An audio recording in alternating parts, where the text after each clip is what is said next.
la grabación. Muy bien, y ahora sí vamos a compartir el escritorio. Ya que la ventana no se pudo, vamos a trabajar con el escritorio. Vamos a ver si así logramos. ¿Ven el escritorio, chicos? ¿Sí? Sí, profe. Ok, muy bien. Vamos a ir a los documentos entonces y vamos a hacer un poco, vamos a hacer la vista, la vía larga. ¿Ok? Entonces, en la unidad 2 tenemos acá, ¿cierto? Yo les había mandado un cronograma que no sé dónde está. Aquí están los casos que ya les subí, ya pero quiero mostrarles el cronograma. ¿Y por qué no está aquí? A lo mejor está acá. Um, Fecha de instrucción, actividades, RESPI. No, y acá adentro. Ah, no, de estar acá. Cronograma de actividades. Muy bien.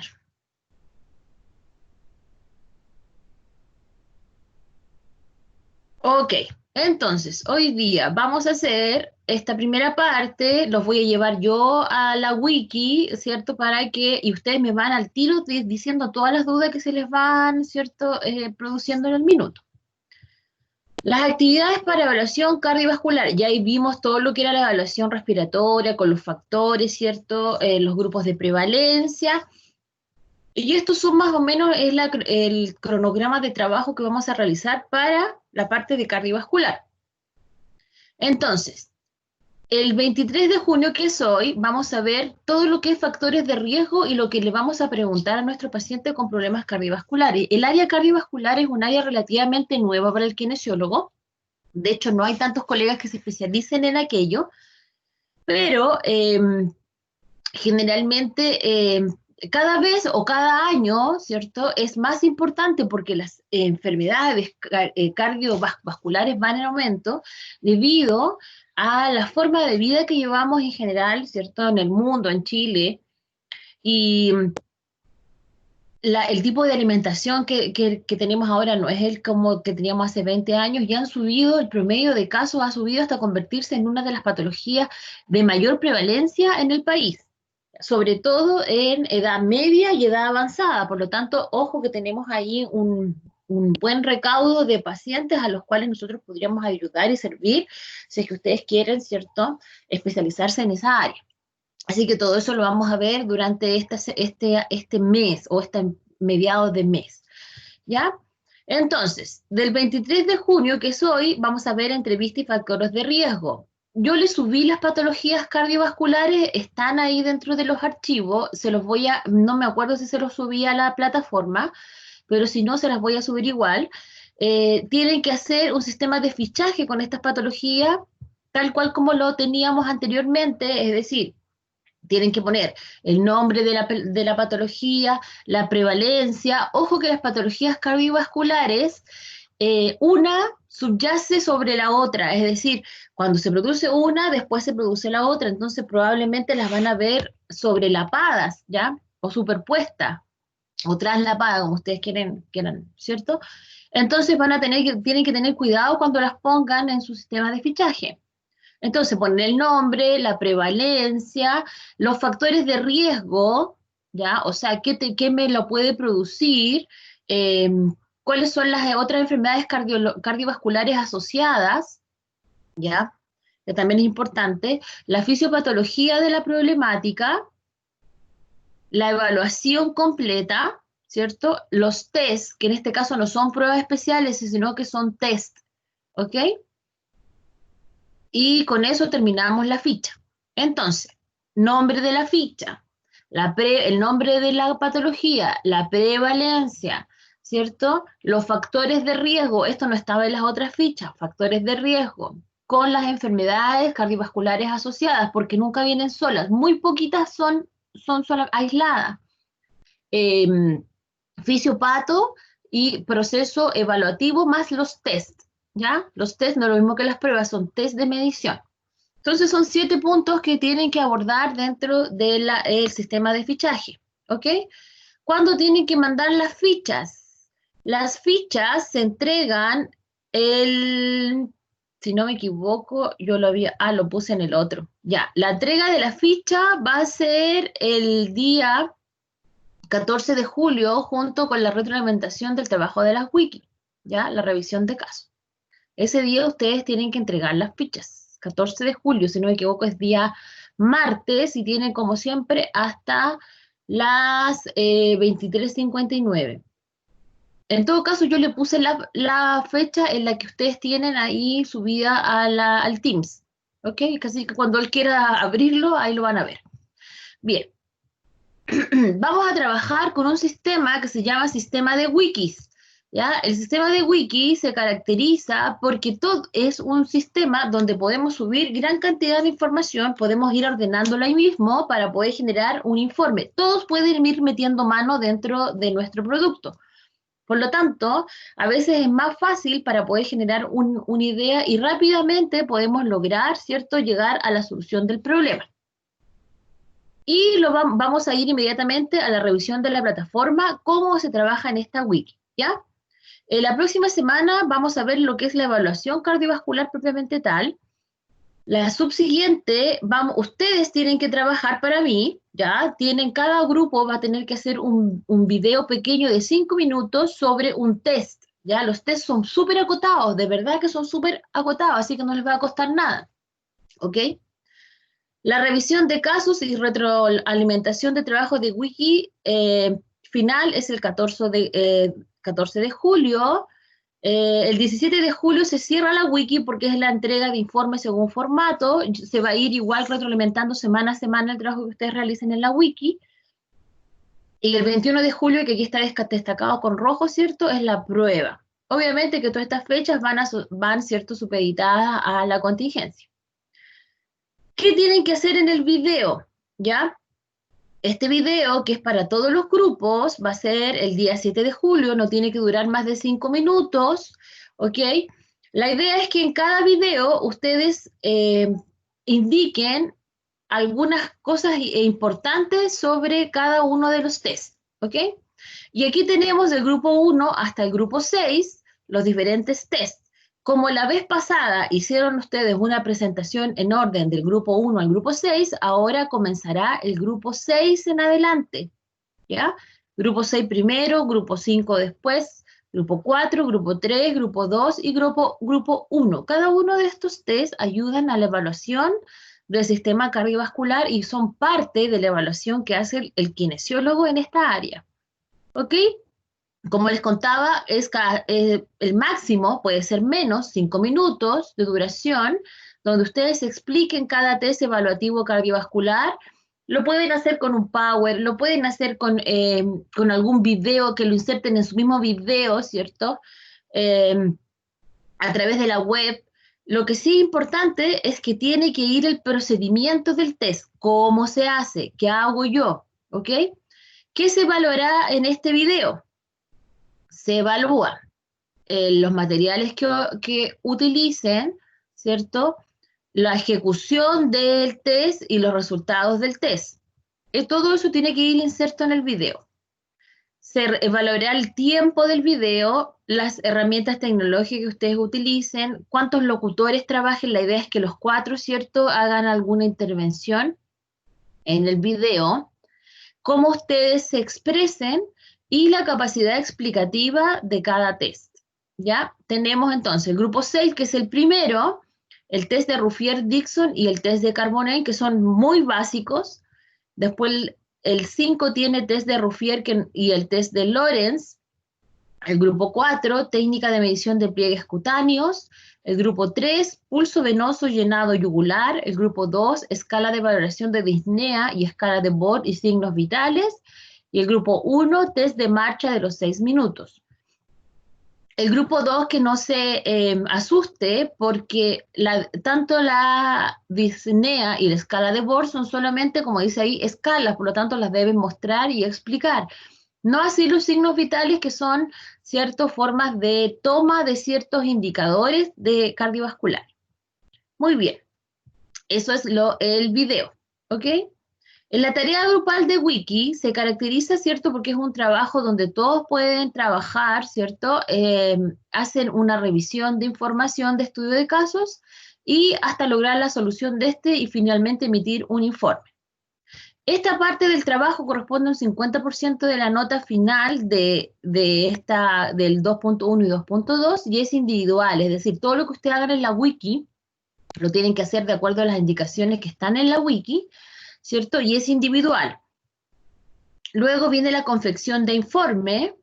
El informe debe ser presentado en formato INACAP y debe contar con intro, presentación del caso, el análisis de caso, análisis fisiopatológico, factores de riesgo, esquema de proceso evaluativo, un mapita, 2 pruebas especiales o test de estudio, conclusiones asociadas, ¿cierto? Y el informe corresponde a un 50% de la nota final. Esta es nota de proceso, este es grupal.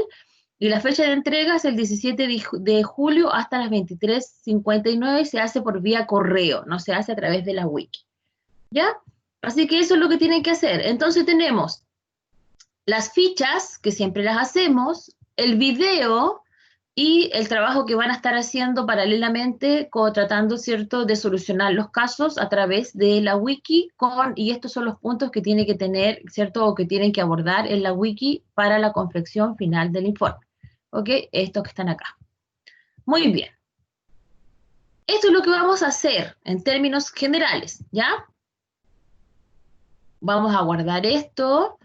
Lo voy a cerrar porque es el cronograma y nos vamos a ir, chiquillos, a la plataforma antes de empezar la clase. Recuerden que hoy día es introductoria, así que lamentablemente tenemos que hacer esta parte donde yo les tengo que explicar lo que vamos a hacer para que ustedes no tengan problemas después en el trabajo. Vamos a INACAP. INACAP nos abre inmediatamente el portal académico. Ingresamos, ¿cierto? Iniciamos sesión. Vamos al ambiente de aprendizaje. Vamos a los cursos y nos vamos a su curso y les voy a mostrar la wiki. Bien, la wiki está hecha hasta acá abajito, ¿cierto? Si ustedes si quieren o si pueden también la pueden buscar. Aquí están y están por grupos. Grupo 1, grupo 2, grupo 3, el grupo 4 lo tuve que hacer de nuevo, entonces quedó 5, 6 y 4 al final. Cada grupo, ¿cierto? Cada uno puede ingresar a su grupo, pero puede ver el trabajo del resto. Es decir, yo me puedo meter al grupo, si soy del grupo 1, me puedo meter al grupo 3, pero no puedo subir nada de información del grupo 3. Puedo ver el caso del grupo 3, pero tampoco puedo hacer ningún aporte. Ya, vamos al grupo 1, que está acá. Me meto aquí, ¿cierto? Aquí hay un preludio, ¿cierto? Aquí les cuento cómo vamos a trabajar. Cada grupo tiene su espacio de wiki para subir diferentes tipos de información digital para solucionar el caso y concretar el informe final. Se pueden compartir documentos, imágenes, mapas, esquemas, figuras, etcétera. Todo lo que ustedes estimen conveniente, ¿ya? No es necesario que sean solamente letras. Recuerden que tienen que hacer un mapa. El trabajo de wiki es evaluado individualmente. Cada estudiante debe aportar durante la semana al menos 3 veces y serán retroalimentados una vez por semana. Es decir, cada uno de ustedes tiene que hacer un aporte, ¿cierto? 3 veces a la semana. No les pido que estén conectados todos los días, pero 3 veces a la semana, ¿cierto? Tienen para hacer esto 3 semanas. En este espacio estará a su disposición desde hoy, ¿cierto?, hasta el viernes 17 de julio. Mucho éxito en este emprendimiento. ¿Cómo funciona la wiki? Ustedes ponen editar, lo voy a poner yo, y se va a abrir esta ventanita. Y en esta ventanita ustedes pueden mostrar más cosas, ¿cierto? Escribir sobre el cuadro, ¿ya? Enlazar algún tipo de vínculo que quieran ustedes mostrar y que sea muy pesado. Figuras, imágenes, subir imágenes, ¿cierto? a cualquier tipo de trabajo multimedia que ustedes tengan, que ustedes quieran, video, ¿cierto? GIF. Y en este de acá, gestionar ficheros. ¿Qué significa? Que acá ustedes pueden subir documentos, ¿cierto? O pueden subir un trabajo predeterminado ya hecho. Por ejemplo, si en vez de una figura quieren subir un mapa que ya ustedes lo tienen listo, lo suben en el fichero. ¿Ok? Y después que ya han hecho, digamos, han guardado la información, van en guardar y les va a salir, no salió nada aquí, pero a veces sale, ¿cierto? Que quieren abandonar la página, no importa, salgan igual. Y van a la zona donde guardaron. Si lo guardaron en mapa, por ejemplo, yo voy a ficheros, porque en ficheros yo les guardé a ustedes el caso de cada grupo. ¿Ok? Entonces van al fichero y en el caso de cada grupo ustedes lo abren y les va a salir el caso.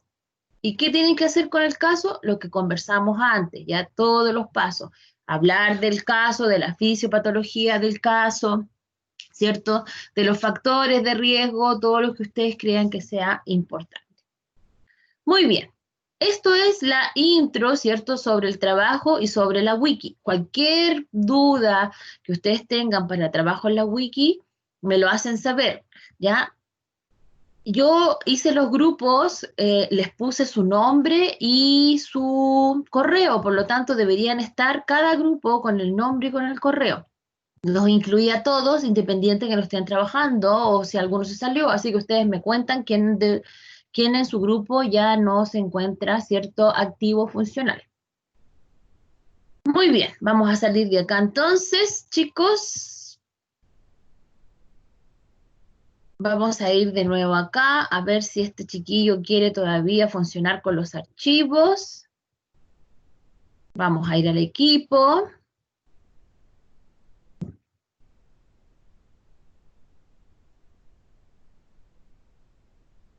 Vamos a ver si ahora me quiere abrir los archivos. No quiere abrir los archivos. ¿Aló? ¿Qué pasó? Lindo, lindo. Ah, no, yo la apagué. Ah, ya. Entonces, vamos a minimizar esto y nos vamos a ir a documentos de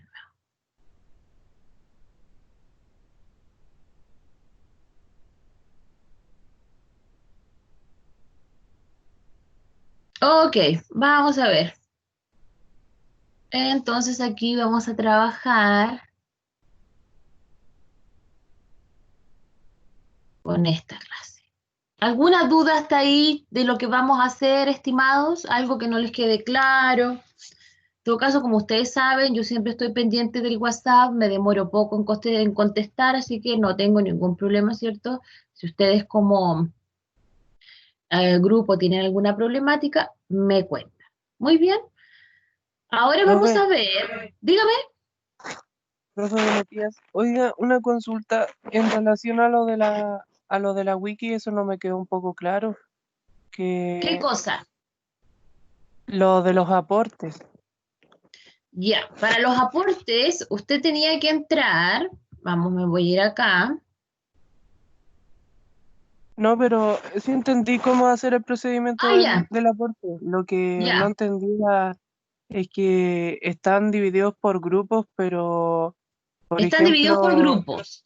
claro, Usted puede ver todo lo que sus otros compañeros están haciendo, ¿ya? Pero usted no puede subir información en los otros grupos, aunque quisiera, ¿ya? La idea es que si ustedes tienen dudas y sus compañeros también tienen dudas, también sean entre ustedes se retroalimenten. Entonces, por ejemplo, si dicen, si tú tienes un compañero que es de otro grupo, ¿cierto? Y de alguna forma dice, oh, yo encontré un documento súper entretenido que habla de tal cosa y te puede servir, y lo tengo en la wiki, es que tú vayas, ¿cierto? Y lo puedas ver. Va a estar en la ah, otra wiki, pero tú no puedes ni subir, ni bajar, ni hacer nada en esa wiki. Toda la información, todo lo que esté ahí va a ser solamente del grupo, ¿ya? ya Y entiendo. yo me incluí en todos los grupos, así que yo también puedo hacer darles indicaciones y qué sé yo, porque estoy incluida en todos los grupos. Ya. ¿Ya, Mati? Profe, una última cosita, o sea, así como para ordenarme. En caso del, por ejemplo, yo soy del grupo 5, los 4 integrantes del grupo 5 tienen que hacer un aporte, pero no pueden ser los mismos, ¿cierto? No, pues, cada uno hace una, en vez de conectarse ustedes entre ustedes por WhatsApp, se conectan a través de la wiki, ¿cierto? Y conversan en el WhatsApp. Mira, yo estoy subiendo esto, sí, claro. Entonces, mientras conversan por el celular, ustedes van trabajando en la wiki y van haciendo, en el fondo es hacer el informe en la wiki, ¿ya? Ya, ya. Es irlo Sí, haciendo, irlo construyendo de a poco. Entonces, al principio es una lluvia de ideas y después en la medida, ¿cierto?, que ustedes van avanzando, se va a ir construyendo y se va desarrollando y ordenando finalmente el trabajo, ¿ya? Entonces, el informe final es solamente darle un orden a lo que ya tienen. No es, yo tengo que ver, el informe que ustedes me entreguen tiene que tener relación con lo que ustedes hicieron en la wiki, si no, no vale la pena. Es hacerlo trabajar de más, ¿ok? ya. Ya, Ya, profe, ahí sí, gracias. de nada. Muy bien. Vamos a empezar hoy día con la unidad cardiovascular. Ya, esta unidad que va junto con la, nunca va sola, sí, siempre va sumada a la subunidad de respiratorio. ¿Por qué es importante hacer esta aclaración? Es porque uno de estos sistemas depende íntimamente de qué pase con el otro. ¿Ya? Muy bien. Lo primero que vamos a ver, chiquillos, que esto que ustedes están observando acá, ¿cierto? Tienen que ver con el problema cardiovascular, pero no es propio del problema cardiovascular y nosotros le vamos a llamar factores de riesgo, ya que son todas las características o conductas que aumentan la probabilidad de sufrir una enfermedad cardiovascular. ¿Cuáles son hoy en día? Primero, ¿qué es esto? ¿Cierto? Alimentación. El tipo de alimentación, ¿cierto? Ha cambiado mucho durante el tiempo. ¿Qué significa esto? Que antes, ¿cierto? Bueno, ahora también, gracias a la pandemia, y hay que decirlo, ¿cierto? Almorzábamos en nuestra casa.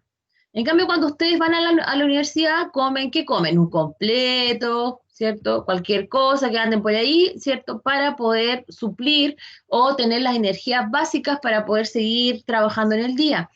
Pero no es una dieta balanceada, no es una dieta, ¿cierto?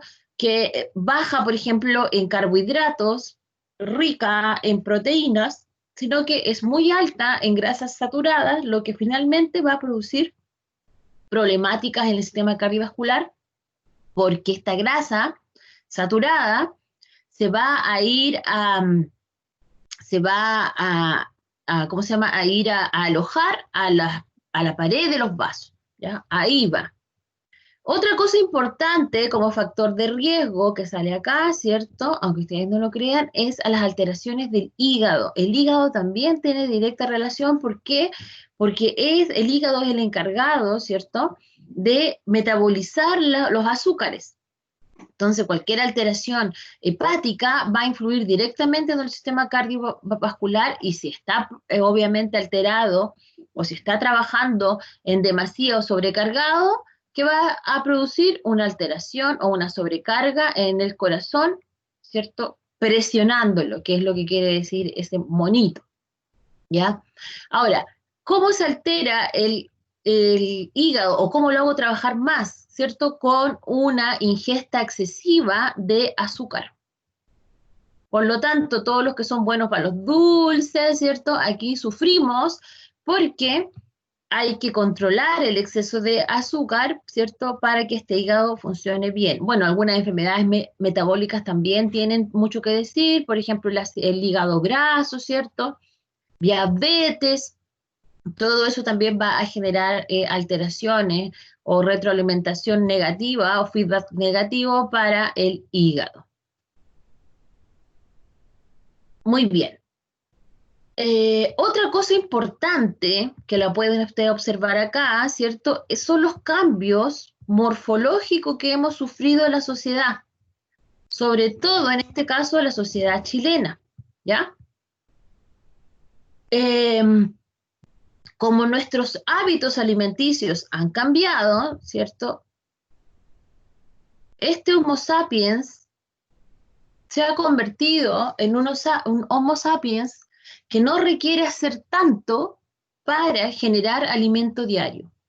En cambio, esto que ustedes ven acá, ¿cierto? Desde la anterior, tenía que salir a cazar, tenía que esperar, ¿cierto? Comían cosas que no estaban elaboradas, por lo tanto todo venía de la naturaleza y se mantenía en un peso óptimo.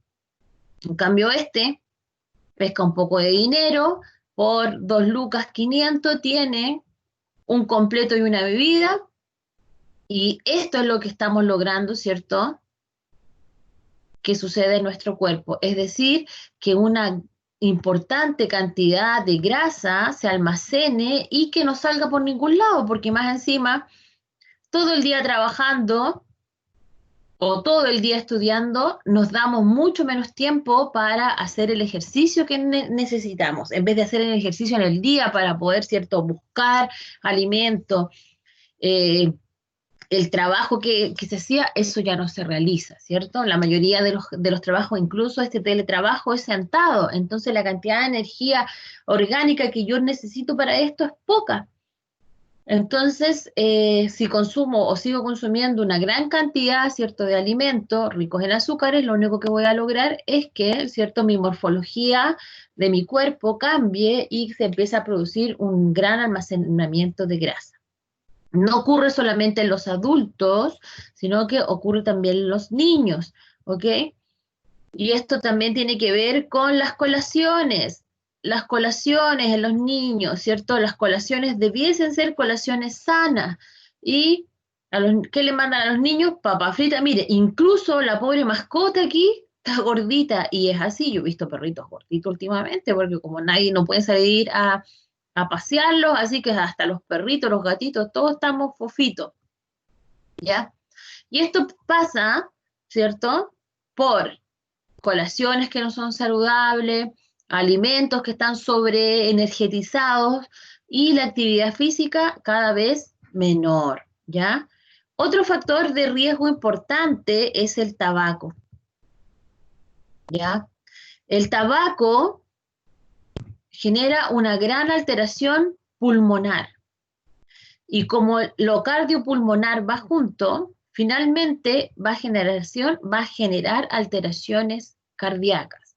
Un problema o una alteración del gasto cardíaco, por ejemplo, un aumento del gasto cardíaco, el gasto cardíaco significa que gasto más energía y que tengo que hacer más palpitaciones como corazón para producir la irrigación sanguínea del cuerpo. Eso es el aumento del gasto cardíaco. Y cuando se produce esto, cuando mi sistema respiratorio disminuye y se produce una insuficiencia respiratoria. Entonces, si yo fumo, voy a ir directo a que se produzca una insuficiencia respiratoria y esta va a incidir en el aumento del gasto cardíaco, esto va a fatigar mi corazón y nos vamos de nuevo para acá. ¿Y qué le va a hacer? Lo va a sobrecargar. Finalmente, tenemos acá este chiquillo acá de lo más relajado, el sedentarismo también es un problema, es un gran factor de riesgo. ¿Por qué? Como chanchito, no lo gasto, mi sistema hepático se sobrecarga, los niveles de azúcar aumentan, me pongo gordito. ¿Por qué? Porque aumenta la cantidad, ¿cierto?, de grasa que estoy, que yo guardo y que no ocupo. Más encima fumo, ¿ya?, como para terminar así el cuadro, y no hago ejercicio. ¿Qué le pasa a este pobre corazón? Absolutamente presionado, absolutamente cargado, absolutamente, ¿cierto?, sobre trabajado, ¿ya? A esto le llamamos nosotros, cuando esto está muy sobrecargado y deja de funcionar como debe, una insuficiencia cardíaca aguda. ¿Ok? Muy bien. El problema de todos estos factores de riesgo es que son tentadores, porque a nosotros nos tienta más no hacer ejercicio y ver una buena película, comiendo unas papas fritas, ¿cierto?, tomándote una Coca-Cola, aunque sea light, que ir a hacer ejercicio y dar 5 vueltas a la plaza cuando tú sabes que va a ser, al principio te va a molestar, no vas a querer hacerlo, te va a dar flojera, etcétera. Muy bien. Entonces, el problema de los factores de riesgo son sociales, tienen que ver con motivación personal, tienen que ver también con hábitos, generalmente malos hábitos. Por lo tanto, es complejo, ¿cierto?, tratar de cambiar esos hábitos y aquí reside nuestro mayor problema. El cambio de los hábitos, ¿cierto?, es lo que más cuesta y esos son los factores de riesgo que más cuesta disminuir. Ustedes supongo que en su casa tendrán alguna abuelita que tiene diabetes, que es hipertensa, pero come como si no lo tuviera, ¿cierto? Total, se toma la pastillita después y listo. Entonces cuesta mucho hacer el cambio a nivel de hábitos. Muy bien, entonces, el factor de riesgo se define como una condición de la persona que propicia o aumenta las posibilidades de desarrollar una enfermedad cardiovascular. Arteriosclerótica significa que forma ateromas. Y estos ateromas son verdaderas capas o monedas de grasa que se van, ¿cierto?, superponiendo por la parte interna de la capa de los vasos, sobre todo arteriales, ¿ya? Tenemos 2 tipos de riesgo. Los que yo puedo cambiar y los que no puedo cambiar, ¿ya? Los que yo puedo cambiar y son modificables tienen que ver con todo lo que conversamos antes. Son los que pueden ser corregidos o eliminados cuando realizamos cambios en nuestro estilo de vida.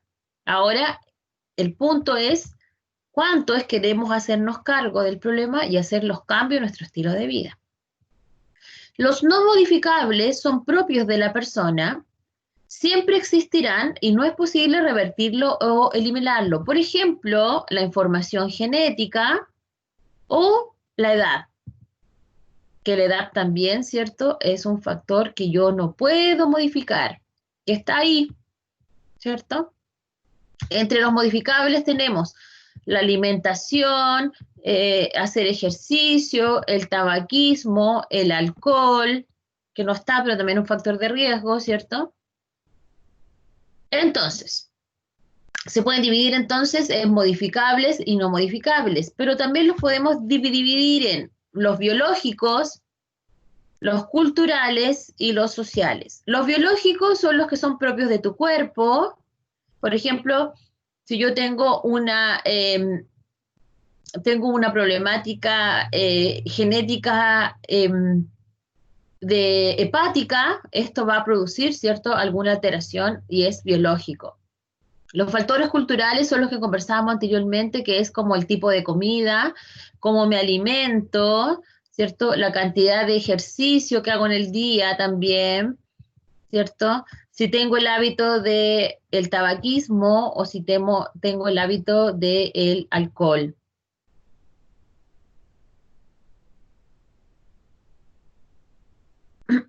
Otra cosa importante dentro de los factores culturales que tenemos que conversar es el estrés, ¿ya? Ya dijimos que todos los demás ya lo habíamos conversado, pero el estrés es un factor que últimamente va, ¿cierto?, o altera mucho la vida cotidiana y va cada vez en aumento. ¿Por qué? Porque el tiempo que teníamos antes era mucho mayor que el tiempo que tenemos ahora. ¿Por qué? Para trasladarnos nos demoramos más, ¿cierto? Nuestras horas laborales son más que las que teníamos antes. Generalmente para poder mantener un estándar tenemos más de un trabajo, por lo tanto, ¿cierto?, disminuimos también el tiempo y aumentamos también la cuota laboral. Y finalmente todo esto, bueno, las horas de ocio disminuyen, las horas de placer disminuyen. Cuando llego a mi casa cansado a las 9 de la noche, no quiero hacer ejercicio, disminuye la actividad física, ¿cierto? y finalmente esto hace un feedback negativo y aumenta el estrés, ¿ya? Es decir, vivimos estresados. Los factores sociales también tienen mucho que decir porque tienen que ver con, eh, con mis hábitos sociales, que ahora, cierto, obviamente han cambiado, porque ahora nos quedamos en casa, pero no significa, por ejemplo, que algunos no seamos bebedores sociales o fumemos de manera social también, ¿cierto? O nos juntemos más para estar sentados, más que estar, ¿cierto?, en actividad. Factores de riesgo importantes.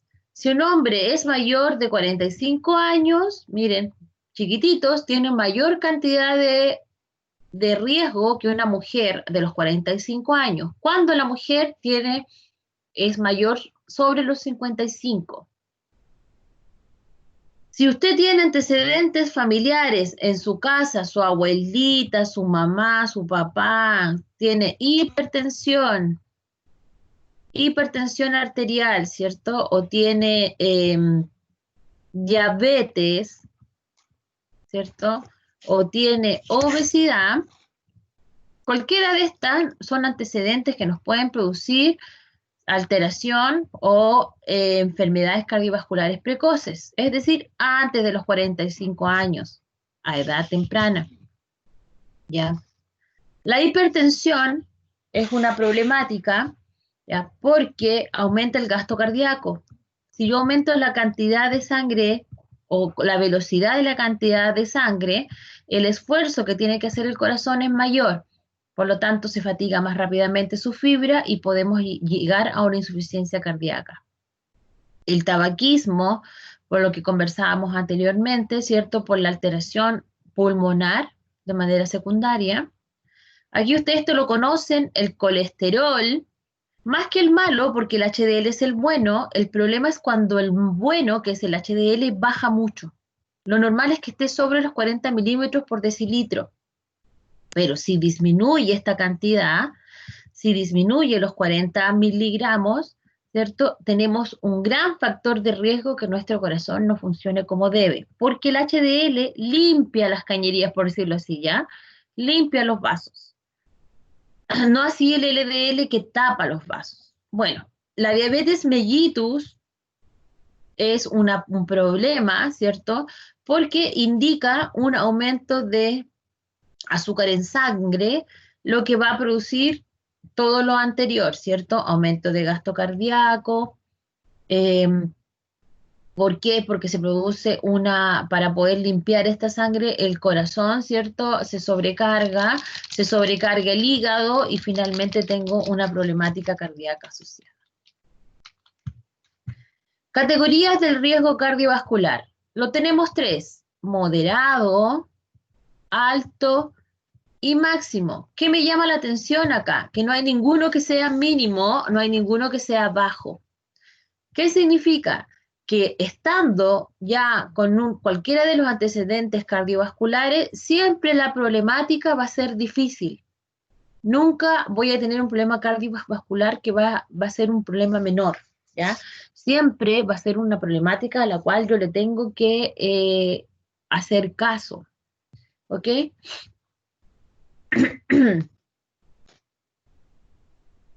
Hablamos de un riesgo moderado de 0 a 1 como factor de riesgo cuando se produce, ¿cierto? Cuando se produce antes de los 10 años y solo en un 10% de la población. Y cuando existe solo un factor de riesgo asociado, cuando existe solo un factor de riesgo asociado.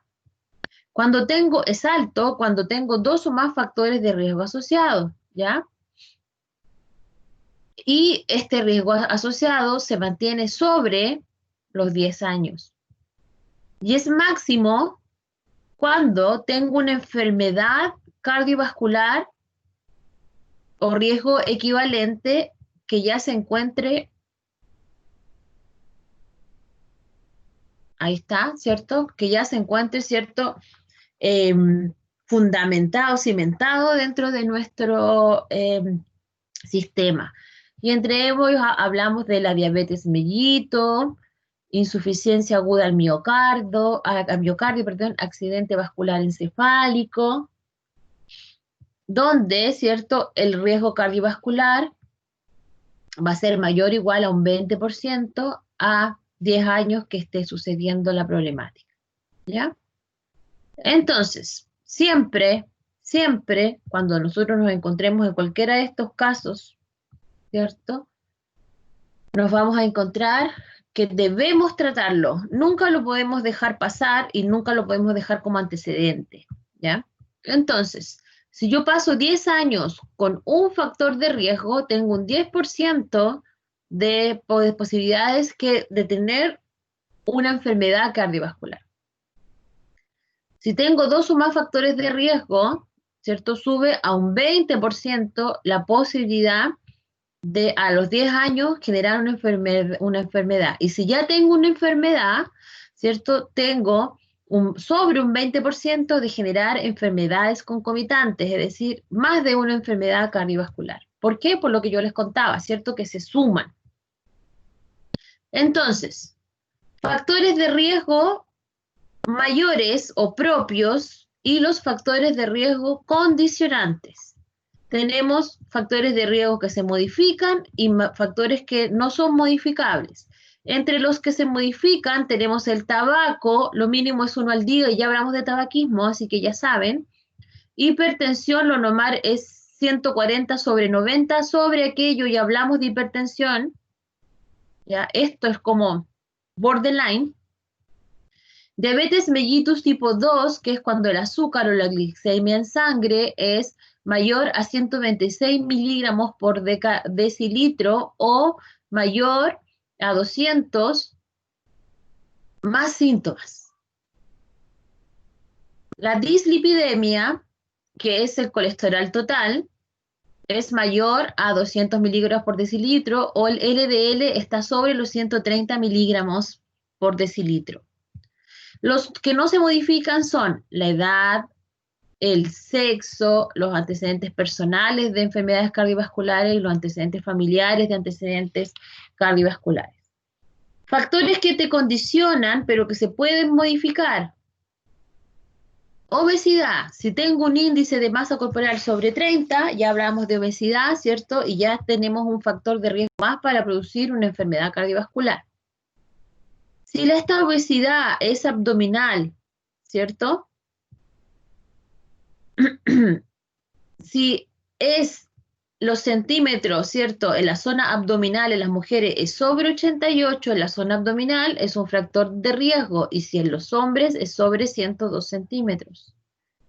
El sedentarismo, es decir, si no soy capaz de realizar ejercicio 30 minutos 3 veces por semana. Colesterol HDL, si baja de los 40 miligramos de decilitro, ¿cierto? Y tenemos, ¿cierto?, el TGC, que son las grasas, ¿cierto? Ya vamos a hablar de los TGC, ¿cierto?, que son los 150 miligramos por decilitros. Los triglicéridos son los TGC.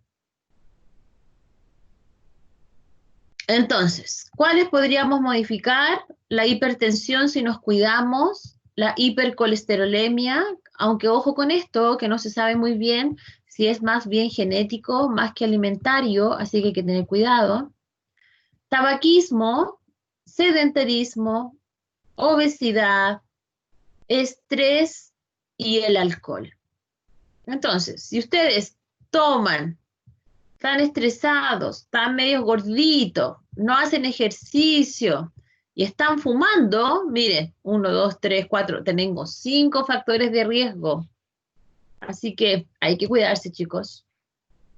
Bueno, ¿qué es lo que es la hipertensión? Que es uno de los factores más importantes. Esto ya lo sabemos a modo de recuerdo. La hipertensión se produce porque se producen placas de ateroma, ¿ya?, que van cerrando el lumen del vaso, que va aumentando en la medida que yo voy sumando grasa a mi dieta. ¿Ok? Tenemos un grado inicial cuando ya está al 50% y al 90%. Si antes tenía todo este espacio la sangre para pasar, aquí tiene menos de la mitad y aquí tenemos menos de un cuarto.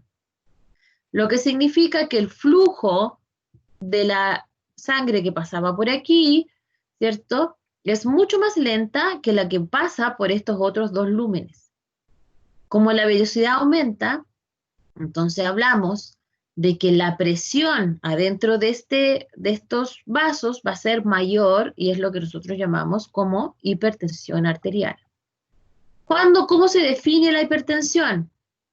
Cuando la presión sistólica, que es la más alta, es mayor a 190, o la diastólica, o ambas, ¿cierto? Suben, y la diastólica es mayor a 90. ¿Cuál de los dos es más peligroso? Cuando se nos dispara, la diastólica, ¿ya? Puede que las dos estén altas, pero si funcionan en la relación de la mitad más 1, no habría problema. Por ejemplo, si aquí tuviera 140 y abajo tengo 80, está dentro de los límites aunque esté alta. Pero si aquí arriba tengo 140 y abajo tengo 100, no, aquí hay que tener mucho cuidado porque las presiones se están casi igualando, por lo tanto pueden haber muchos problemas en ese vaso. Síntomas silenciosos. Estos que están acá son cosas que tienen que ver con las preguntas, ¿ya? Entonces, ¿qué le pregunto yo a mi paciente? ¿Le ha dolido la cabeza? ¿Siente un pitito en el oído? ¿Eso es tinnitus? ¿Se ha sentido fatigado con mucho cansancio últimamente? ¿Tiene sensación de náuseas o le han dado vómitos? ¿Ha disminuido su capacidad visual? ¿Siente dificultad para respirar? ¿Ha sentido dolor en el pecho? Esto se llama angina de pecho. ¿Se le inflaman las piernas o tiene aumento de volumen? ¿Me las puede mostrar? ¿Cierto? ¿Ha sufrido algún otro tipo de complicación? ¿Sufre de alguna enfermedad hepática? También es una pregunta que debo hacer, ¿ya? ¿Por qué? Porque eso no se ve. Muy bien, entonces tenemos varias preguntas acá que le puedo hacer a mi paciente. Muy bien. Dislipidemias. Las dislipidemias no son tan reconocidas, pero son sí parte de los factores de riesgo. Pero la dislipidemia es una patología más que un factor de riesgo y se caracteriza porque las concentraciones de lípidos sanguíneos se encuentran alterados. ¿Cuáles son estos lípidos sanguíneos que nosotros tenemos siempre? Tenemos el LDL, el HDL y los triglicéridos. Entre ellos tres me dan el colesterol total en sangre, ¿ya? Lo normal es que estos lípidos que andan dando vuelta, ¿cierto?, sean protectores, pero cuando aumentan, lo que hacen es producir lo que conversábamos antes, disminución del lumen, generando hipertensión arterial. Si tengo un colesterol total sobre los 200 milímetros por decilitro, ojo que hay que solicitar el perfil lipídico. ¿Y de qué se trata el perfil lipídico? Donde podemos ver el LDL y los triglicéridos y el HDL, que no sé por qué, aquí está, ¿ya? Este es un perfil lipídico. El colesterol total tiene que estar menos de 190. Si es mayor que esto, tenemos un problema.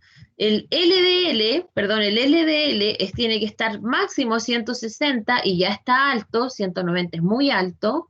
El total debe ser menor a 200, si está sobre 240 ya tenemos un problema. Y el LDL debe ser mayor a 40 y nunca, ¿cierto?, mayor o igual de 60. el punto es que es bueno, ¿ya? El HDL es bueno. Diabetes. La diabetes mellitus es una enfermedad del azúcar, es metabólica, le puede dar a cualquier edad, tiene que ver con factores genéticos también, más que alimenticios, ¿ya? Y se caracteriza por la presencia de aumento de azúcar en sangre. El diagnóstico es tomando el azúcar en 2 oportunidades en el día, ¿ya? Si esto es mayor de 126 miligramos por decilitro, ¿cierto? Hablamos que el paciente tiene una resistencia a la insulina, y si es mayor de 200, ya hablamos de una diabetes propiamente tal. Ojo, que las posibilidades de que te dé un problema cardiovascular cuando tienes diabetes es el doble. Y tienes 4 veces más posibilidades de morir por una enfermedad cardiovascular. Esta prevalencia que ustedes ven acá ha subido con el tiempo. Esta, si no me equivoco, fue hace 2 o 3 años atrás, y ha subido hasta convertirse de un 5,3, ¿cierto?, hasta casi un 50%. Ha ido subiendo, sí, pero de manera muy alto, según los últimos porcentajes del MinSal, generando, ¿cierto?, incluso programas que tengan que ver con enfermedades cardiovasculares, porque han subido de manera exponencial, como el corona. ¿Ya? Muy bien. La obesidad es un factor que nosotros podríamos regular, ¿ya? Esto se observa más que se pregunta. El porcentaje de grasa tendría que ser menor a un 30% en mujeres y un 25% en hombres. ¿Ya? Hay que tener cuidado con la grasa abdominal, porque la grasa abdominal es la más grave de todas las que uno reconoce, ¿ok? Ustedes conocen el IMC. El IMC corresponde, ¿cierto?, al índice de masa corporal y nos indica los niveles de grasa en tu cuerpo. Tenemos 2 tipos de distribución de grasa corporal. Esta en forma de manzanita o la androide es la más grave para las enfermedades cardiovasculares, ¿ya? No así la de tipo pera o ginoide. Bueno, los no modificables tenemos hombre-mujer, que ya sabemos que es 45 y 55. La herencia, tu padre, tu madre. La edad, entre más años tenemos, más posibilidades tengo de generar una alteración cardiovascular. Y obviamente si he tenido enfermedades durante mi vida, si nací con una problemática. Muy bien. Entonces, cuando hablamos de todo el sistema cardiovascular, de lo que estamos hablando, chicos, realmente no es solamente del corazón, sino que estamos hablando también de un sistema periférico asociado, es decir, estamos hablando de un sistema central, ¿cierto?, y de un sistema periférico que nos indica todo un proceso y todo un sistema de irrigación que nos permite nutrir este cuerpo, ¿ya? Entonces es un sistema, no es solamente evaluar el corazón, sino también tenemos que evaluar, ¿cierto?, cómo se encuentra la dotación periférica. Muy bien. ¿Cómo nos organizamos? ¿Qué hacemos? Primero tenemos que ver qué evaluar, por qué lo vamos a evaluar y cómo lo vamos a evaluar, ¿ok? Y para esto necesitamos una red, ¿cierto?, importante para generar la rehabilitación cardiovascular. Necesitamos un médico, no podemos ver un paciente sin que tenga un médico que lo esté apoyando, ¿cierto?, que lo derive, evaluar absolutamente sus necesidades, tanto de tipo fisiológicas, ¿cierto?, como aquí también es muy importante las psicológicas, porque esta, aunque ustedes no lo crean, nos juega un rol preponderante en el control de los factores de riesgo. Evaluamos los factores de riesgo, evaluamos, ¿cierto? También qué cosas les gusta o no les gusta realizar para ahí hincar el diente. Hacemos una muy buena valoración kinésica. Todas estas tres van siendo parte de la entrevista. Entonces, aparte de preguntar lo que conversamos anteriormente, ¿cierto? Si le duele la cabeza, si ha sufrido mareos, todo lo que conversábamos anteriormente, ¿cierto? También es importante que en la entrevista nos hagamos cargo un poco de por qué me va a ver. Es importante, ¿cierto? Que el paciente te diga por qué va. El paciente que va porque lo mandaron no es un buen paciente. En cambio, aquel paciente que va por voluntad propia y es aquel que quiere mejorarse, ¿en cuál voy a tener mayores posibilidades de resultados? En este. Porque que lo mandan, a este que lo mandan, porque el médico me derivó, porque mi mamá me dijo, porque mi esposa me dijo, es un mal paciente que nos va a costar mucho más. En cambio, el que llega solito es un paciente que tiene ganas de mejorarse. Entonces, ¿qué antecedentes personales relevantes sería importante preguntar? Dijimos la edad. ¿Qué otra cosa podríamos preguntar? Según todo lo que hemos conversado.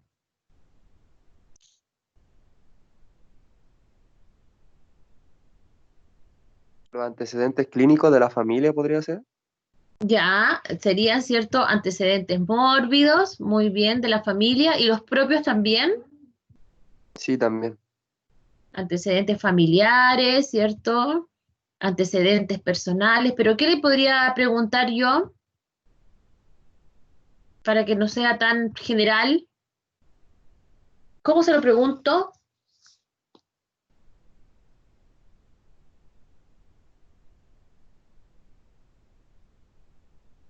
¿Cómo se lo pregunto?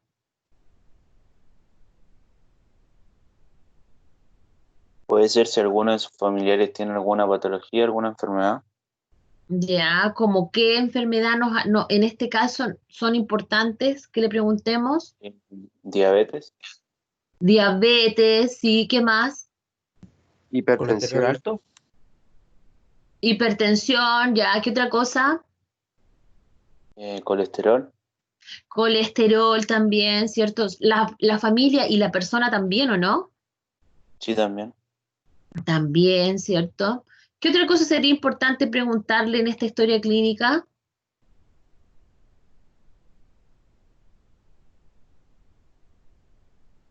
Tengo la edad, tengo la edad. Si él o alguien de su familia sufre de diabetes, hipertensión, colesterol alto, ¿cierto? ¿Qué otra cosa más puedo preguntar? Si esta persona es adulta, que es lo más común, ¿qué le puedo preguntar?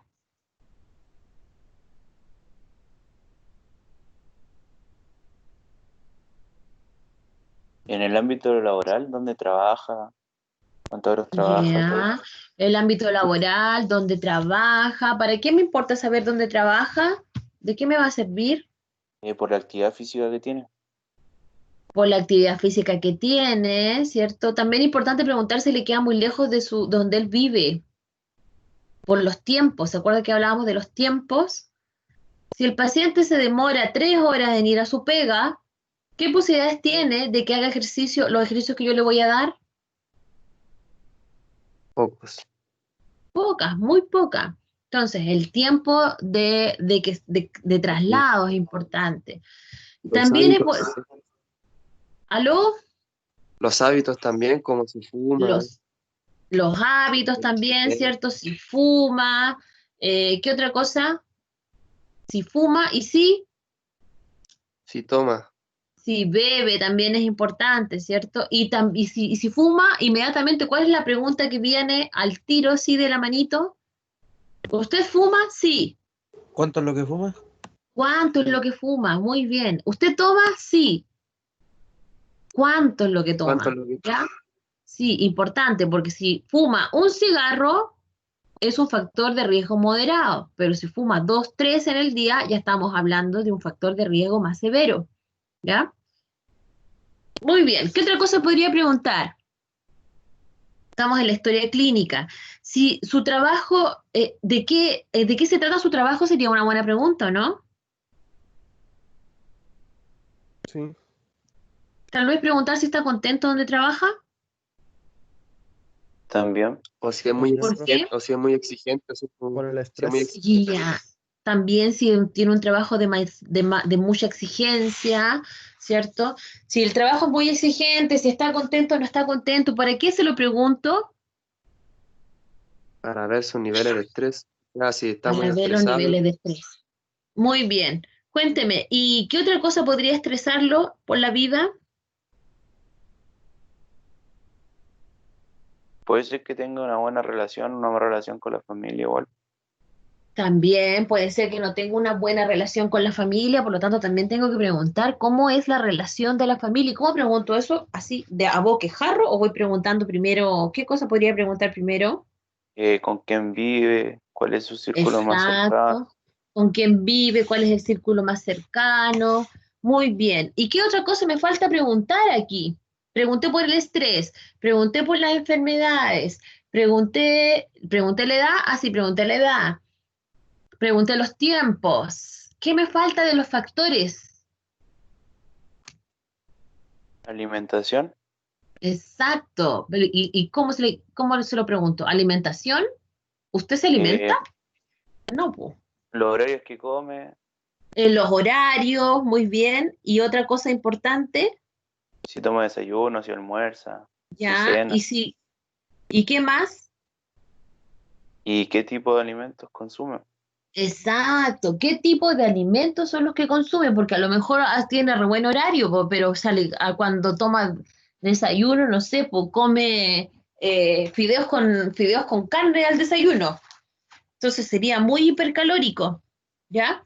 O eso es ¿cómo se llama? Lo que cena, no lo sé. Entonces también hay que preguntar hábitos, en este caso, de alimentos, ¿cierto? Preguntamos si fumaba, sí, preguntamos si tomaba también, y nos está quedando la actividad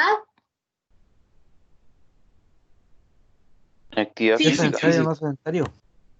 Eso sí, es sedentario. Entonces, sedentario, a lo mejor no todos van a saber qué significa sedentario. ¿Cómo puedo simplificar esa pregunta para un usuario? si realiza deporte durante la semana, juega a la pelota con los amigos, sale a caminar, a tratar. Exacto, ¿cierto? Cosas que sean mucho más concretas, ¿cierto? Si usted ve a una señora gordita, ¿cierto? Entonces a lo mejor podrían preguntar, una persona que es gordita, que es dueña de casa, ¿qué cosa podrían preguntarle? Ya no voy a jugar a la pelota, po, pero ¿qué podrían preguntarle concretamente?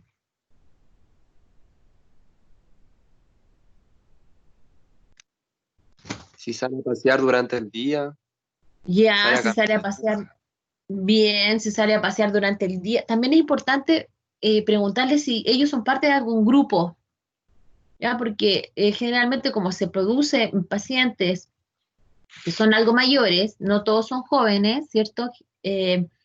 También el aislamiento social, que ahora, ¿cierto? Es importante, pero que generalmente en nuestra vida cotidiana nos produce grandes problemas de socialización, también es bueno preguntar si es que pertenece o no pertenece a un grupo, porque si pertenece a un grupo tiendo a pensar que se mueve más a que si está sola en casa, ¿ya?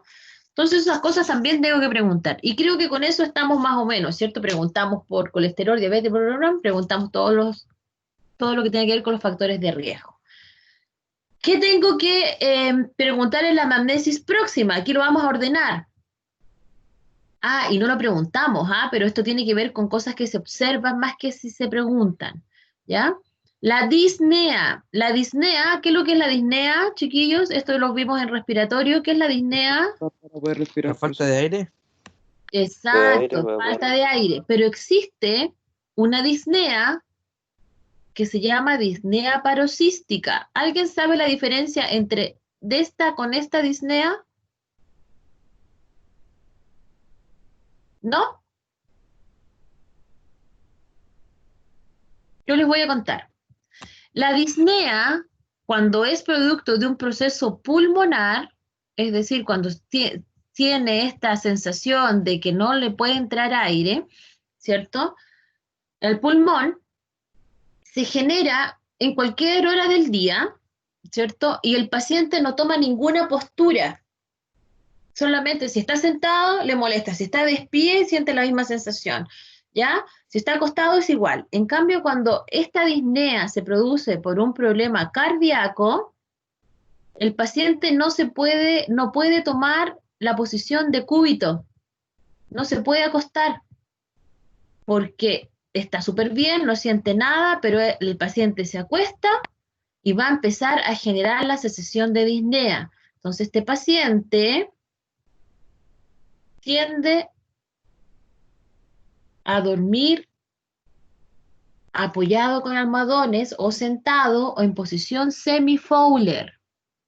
Entonces, acá, si es que no es tan evidente o si está con disnea, ¿qué tengo que preguntar? ¿Qué tengo que preguntar? Si la disnea durante el día o cuando se acuesta. Cuando se acuesta, tengo que preguntar en qué posición duerme. Si puede dormir. ¿Ya? La disnea paroxística es la sensación de falta de aire. Nocturna aparece en la noche y la ortopnea es la posición que toma para evitar la disnea. Este paciente, si el problema de la disnea es cardíaca, va a estar con las manos apoyadas en las rodillas y tirado en flexión con el tronco hacia adelante. Esta actitud se llama actitud ortopneica. ¿Ya? Entonces ustedes están hablando con la persona y la persona va a tender a poner las manos en las rodillas, para poder seguir conversando, ¿cierto? Se va a tirar hacia anterior. Y eso se observa. ¿Ya? Eso se llama actitud ortopneica y es propia de pacientes con problemáticas cardíacas o cardiovasculares. ¿Ya? ¿Qué exámenes debería traer este paciente? Este paciente, con respecto a todos los otros que hemos visto, tiene que sí o sí venir derivado por un médico. No podemos nosotros en este caso, ¿cierto? De ninguna forma ver a este paciente si no tiene un examen de sangre, una radiografía, o en su caso una eco cardíaca, un test de Holter, que es un test de esfuerzo, ¿cierto? Y un ecocardiograma. ¿Ok? Entonces, los exámenes complementarios cardiovasculares tienen que estar presentes sí o sí. En este caso, no es una alternativa, como en los otros que sí los tienen o no los tienen, realmente lo puedo observar. En este caso, tienen que estar sí o sí presentes. ¿Ya? Y lo otro importante es que este paciente, como siempre las problemáticas van a ir de moderado a grave, no tenemos nadie que venga leve, ¿cierto? Este paciente va a venir medicamentado. Tenemos que saber cuáles son los medicamentos que se ocupan para los problemas cardíacos. Generalmente los medicamentos van asociados a los factores de riesgo. Si es hipertenso, si tiene diabetes, ¿cierto? Si tiene hipercolesterolemia, si tiene dislipidemia, cada uno de estos va a generar, ¿cierto? Un medicamento que va a controlar el factor de riesgo y con esto va a tener controlada la enfermedad. En la anamnesis remota es lo que conversábamos, ¿cierto? Enfermedades. Preguntamos por las valvulopatías porque un porcentaje alto de pacientes las generas como una de las enfermedades cardiovasculares que propician las otras, ¿ya? Generalmente hay que preguntarles por qué pasan inadvertidas. Las valvulopatías tienen que ver con las arritmias. Importante, algunos pacientes usted tiene que preguntarle, ¿usted ha tenido la sensación que el corazón se le va a salir por la boca? ¿Cierto? Es una muy buena forma de preguntarlo. Si el paciente dice que sí, que ha sentido eso, lo que ha sentido es una arritmia. Tal vez más de alguno de ustedes ha sentido alguna arritmia, ¿ya? Y es esa sensación de que el corazón se te va a salir por la garganta. Ya dijimos que voy a preguntar por los hábitos saludables. Yo diría que esto va más en la anamnesis próxima. Lo mismo los hábitos no saludables, también nos vamos a tirar a la anamnesis próxima, y los antecedentes familiares lo dejamos en la anamnesis remota. Muy bien. Aquí tenemos, ¿cierto?, qué significa ortopneica, que es una actitud, como yo les conversaba, y esto es más o menos lo que ustedes van a ver. Paciente sentado con piernas colgando, manos apoyadas en las rodillas si está sentado, o en la cama si está en la cama, respiración fatigosa. Si el paciente está muy grave, al estar acostado necesita almohadas en el dorso y las extremidades se mantienen extendidas, y esto siempre va a indicar una cardiopatía, ¿ya? Acá tenemos, ¿cierto?, una pacientita que se encuentra con una disnea paroxística, está intentando dormir, no puede, se ahoga, por lo tanto busca algún tipo de almohadón o algo para poder dormir, porque generalmente estos pacientes dicen que están durmiendo casi sentados en la cama, o si no, no pueden dormir. Entonces, cuando ocurre aquello, a ustedes dicen, ah, aquí hay un problema cardíaco, ¿ya? Que puede verse producido por la insuficiencia cardíaca crónica, arritmias agudas, valvulopatías aórticas, o si tuviese una hipertensión arterial severa, ¿ya? La disnea paroxística es la sensación brusca de la falta de aire, es episódica y a veces aparece independiente que me acueste, ¿cierto?, en posición supina, de repente me empieza a dar y tengo que pasar a posición sentada, en posición ortopneica, ¿ya? De manera brusca, no así cuando es una disnea pulmonar que está constantemente presente. Ahí tenemos dos tipos de posiciones que ustedes pueden encontrar, ¿cierto? Esta es una ortopnea de un paciente que está bastante grave, que incluso se acuesta sobre los almohadones, ¿lo ven? ¿Ya? Por una insuficiencia cardíaca. Y ¿cierto? El paciente se encuentra sentado siempre con el torso tirado hacia anterior, ¿ya? Ambas posiciones son ortopneicas, pero este paciente que está acá, que está, ¿cierto?, está mucho más grave que este paciente que puede mantener cierta posición sentado. Muy bien. Para el examen físico, todo esto que vimos acá tiene que ver entonces, chiquillos, con la entrevista. Todo esto yo todavía no le saco la ropa a mi paciente. Es observación, estoy haciendo incluso la primera parte, observo cómo se sienta, observo cómo respira, observo también, ¿cierto?, si es que existe alguna alteración también de fase, todo lo observo, estoy como recién entrando al examen físico, pero estoy recién entrevistando. Si ustedes pueden observar, entonces hay un traslape de la primera parte del examen físico con la entrevista. Ok. Para poder hacer la segunda parte, que es el examen físico propiamente tal, que lo vamos a ver la próxima semana, es importante despejar toda la zona que voy a tratar, es decir, todo el tórax completo debe estar sin ropa, ¿ya? Pueden dejar, si es que es mujer, ¿cierto?, el sostén, y si es hombre, o si es un abuelito, una camiseta, pero ojalá lo ideal sería, ¿cierto?, a torso desnudo. El explorador, que es el tratante, se pone al lado derecho del paciente, ¿ya? El examen se realiza con la persona en varias posiciones. Se puede hacer con paciente sentado, con el paciente sentado, con el paciente en semi-Fowler, es decir, ¿cierto?, relativamente recostado, o con el paciente acostado, dependiendo si el paciente es capaz de mantenerse en esta posición o no, ¿ya? En semi-Fowler o sentado. Es importante, si es que el paciente lo deja, hacerlo en las 3 posiciones, por lo tanto nos demoramos un poquito más en hacer la valoración completa o la evaluación, porque cada una de las evaluaciones se hace en 2 o 3 posiciones, dependiendo de la valoración que vayamos a hacer, si es inspección, si es palpación, si es percusión o si es auscultación, ¿ya? Entonces, la próxima semana vamos a seguir con esta misma presentación, ¿cierto? Y vamos a seguir para ver qué inspeccionamos ahora que ya tenemos completamente despejada la zona, qué palpamos, cómo percutimos y para qué se percute, y la auscultación cardíaca, ¿ya? Y con eso tenemos más o menos tomado la parte de la auscultación. Antes que terminemos, chiquillos, vamos a poner escape a esto. Voy a ir, no quiere irse.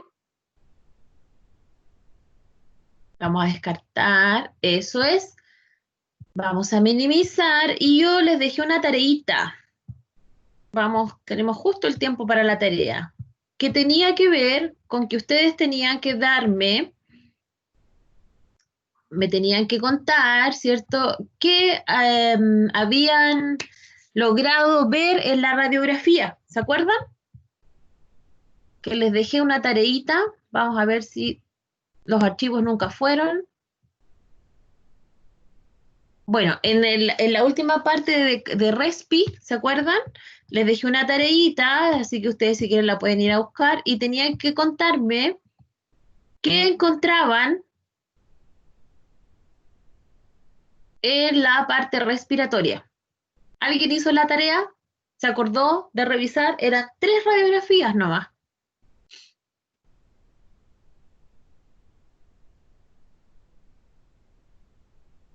¿Ninguno?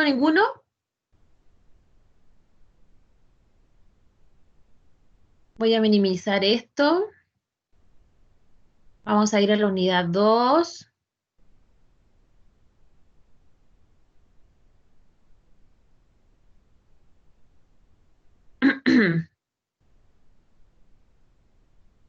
Vamos a ir a la presentación. Esto lo vimos la semana pasada, ¿cierto? Y yo les dejé una pequeña tarea y les dije, no, que no miraran para que les fuera más fácil.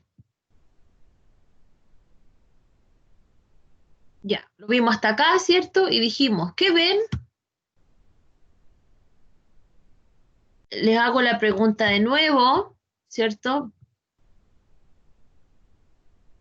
Hubiera sido ideal que ustedes hubieran hecho la pega. Primero tenemos un diafragma que aquí se encuentra absolutamente borrado. La forma de la silueta cardíaca no se encuentra. ¿Lo ven aquí? ¿Cierto? La silueta cardíaca aquí sí se ve, en cambio en el lado derecho no se ve. Tengo la zona periiliar un poco aumentada, ¿cierto? Tengo muy radiolúcido esta parte de acá que nos habla de cierto grado de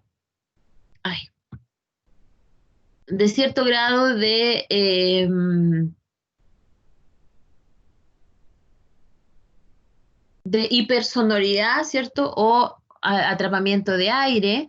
Las costillas, como ustedes las pueden ver acá, ¿sí? Cuando está oscurito, ¿se dice radio lúcido o radio opaco? Cuando está oscurito es radiolúcido, y cuando está blanco es radio opaco. Es al revés de lo que uno tiende a pensar, ¿ya? Lo más importante aquí es la horizontalización de las costillas, aumento de los espacios, ¿cierto? Que indica que hay un atrapamiento de aire, pero este atrapamiento de aire es secundario. Y es secundario porque aquí existe un derrame pleural del lado derecho que está impidiendo que entre aire al lóbulo inferior derecho, y eso hace que haya mayor aire en la parte más alta, ¿ya? Por eso es que se ve así. Y por eso que cuando yo Profe, digo, ¿sí? ¿cómo yo puedo diferenciar que eso es un derrame pleural y no es como, por ejemplo, condensación por neumonía y cosas así? Porque cuando tengo una condensación por neumonía, va asociada al lóbulo. ¿Los ven? Si ustedes buscan neumonías o radiografías de neumonías, como esta que está acá, miren, incluso describe la imagen del lóbulo que se encuentra alterado. En este caso es lóbulo medio del lado derecho, ¿se das cuenta? Y aquí es lóbulo superior. Incluso en la parte, es el segmento inferior del lóbulo superior. Hay una línea de la cisura que se marca porque la infección se delimita al segmento o al lóbulo alterado. En cambio, el derrame es mucho más, si ustedes pueden observar, es más grande. No lo delimita, ¿te das cuenta? Es más invasivo, ¿no? Es más invasivo. Es mucho más invasivo, es mucho más invasivo. Aquí, ¿qué ven aquí? De nuevo el lado derecho, ¿cierto? Se encuentra más alterado que el lado izquierdo. ¿Qué más pueden ver? ¿Cómo están las costillas? Las costillas también se encuentran, ¿cierto? Más horizontalizadas. ¿Qué pasa con los espacios? ¿Se ven aumentados, disminuidos? Aumentados. Aumentados, ¿cierto? Hipersonoro porque hay atrapamiento de aire ahí. Hay atrapamiento de aire, muy bien, eso es lo más importante que observemos nosotros como patología, ¿ya? ¿Este corazón es grande o es pequeño? Otra cosa importante, el corazón es 1/3 del espacio de esta línea, de la línea transversa, ¿ya? Es 1/3, hoy. Por lo tanto, cuando tengo un corazón muy grande, hablamos de cardiomegalia, que es un corazón muy grande, y también es indicador de anormalidad. ¿Ya? En este caso, tenemos un derrame pleural asociado a un fallo cardíaco con un corazón grande, un corazón, ¿cierto? Que la cantidad de espacio es mucho mayor que 1/3 del total del diámetro transverso del tórax. ¿Ok? Y finalmente aquí tenemos, este es un bebé, acuérdense que los bebés tienen forma de campana, es decir, el diámetro, ¿cierto?, que se encuentra aquí, el longitudinal es casi igual que el transverso, por lo tanto hablamos de un tipo de tórax en campana, ¿ya? Y lo que observamos acá es una radioopacidad en la parte superior del lóbulo derecho, lo pueden observar, y como acá no puede entrar aire, ¿qué pasa con el resto del pulmón? Se hiperinsufla. Es decir, trata el sistema de suplir esa falta de aire en ese pulmón que está condensado ahí arriba, ¿cierto? Con aumento de cantidad de aire en el resto del pulmón. Lamentablemente no lo hace muy bien. ¿Y qué genera? Genera un tórax hiperinsuflado, ¿cierto?, con una radio hiperlúcida en las zonas que no se encuentran con el segmento que se encuentra bloqueado, ¿ya? Y también tenemos acá, si ustedes ven, el signo de la silueta, no se ve la silueta del corazón, lo que me indica que en esta zona también existe, ¿cierto?, un bloqueo neumónico de la zona inferior, en este caso izquierda, ¿ya? No es normal que el corazón se vea como si fuera como que si estuviera evaporándose, ¿ya? El corazón se delimita. Lo podemos ver aquí en un corazón, miren acá, está delimitado, así debería verse, por lo tanto, si no se ve así, tiendo a pensar que aquí tenemos una especie, ¿cierto?, de foco. En este caso, tenemos una bronquiograma aéreo, que es cuando, ¿cierto?, los bronquios tienden a observarse más radioopacos en la parte medial iliar, ¿cierto? Y esto se genera por focos infecciosos, que es lo que ustedes observan aquí. ¿Ya? Por eso el corazón como que no se diferencia, pues. Aquí no se ve, el signo de la silueta es positivo. Y todo el resto de las estructuras bronquiales se encuentran más aireadas, ¿lo ven o no? El bronquiograma aéreo, no sé si se observa mucho acá, dentro de la consolidación pulmonar, que esta que está acá, tal vez si se acercan un poco a su PC, van a ver unas líneas negras. Esas líneas negras que están entre medio se le llama bronquiograma aéreo, ¿ya? Estas líneas que son más oscuras o más radiolúcidas, en este caso, ¿cierto? Indican que son zonas que quedaron con atrapamiento de aire en medio de la consolidación por la infección del foco o el proceso neumónico. Muy bien, chicos. Eso nos había quedado, ¿cierto?, en el tintero. Los invito a repasar lo que vimos hoy día. Miren bien la parte introductoria. Espero que el Teams los deje ver las instrucciones. En todo caso, si no quedaron ahí en la clase. Y échenle una revisadita. Vayan a ver cómo se comporta la wiki, ¿ya? Si tienen algún problema, cachurela harto, métanse los botoncitos a ver cómo ustedes podrían subir o no la información y me van contando cómo van trabajando, ¿ya? Yo me voy a ir conectando con ustedes, aparte de la clase, para ir viendo cómo va el trabajo con la wiki. Profe, ¿Sí? una duda, ¿las patologías son las que están en plataforma? Las 12, ¿cierto? No sé si se las subí a la plataforma, ¿están en plataforma? Insuficiencia cardíaca izquierda, insuficiencia Aparece en cardíaca Word, ¿ya? sí, y aparecen 12 patologías. Esas son entonces, sí. Ah, ya. Esas son, ¿ya? Que está la insuficiencia cardíaca izquierda, insuficiencia cardíaca derecha, está shock cardiogénico, ¿salen todas esas? Valvulopatías, Sí, profe. ya, esas son, ¿ok? No se olviden que va la prevalencia, el nombre, la prevalencia, factor de riesgo, enfermedades cardiovasculares asociadas, fisiopato, evaluación kinesiológica, los test, ¿ya? Cualquier duda por WhatsApp, ¿ya, chiquillos? Nos vemos la próxima semana. Estoy con el WhatsApp pendiente, cualquier cosita. Voy a cerrar la grabación porque me tengo que ir a la otra clase.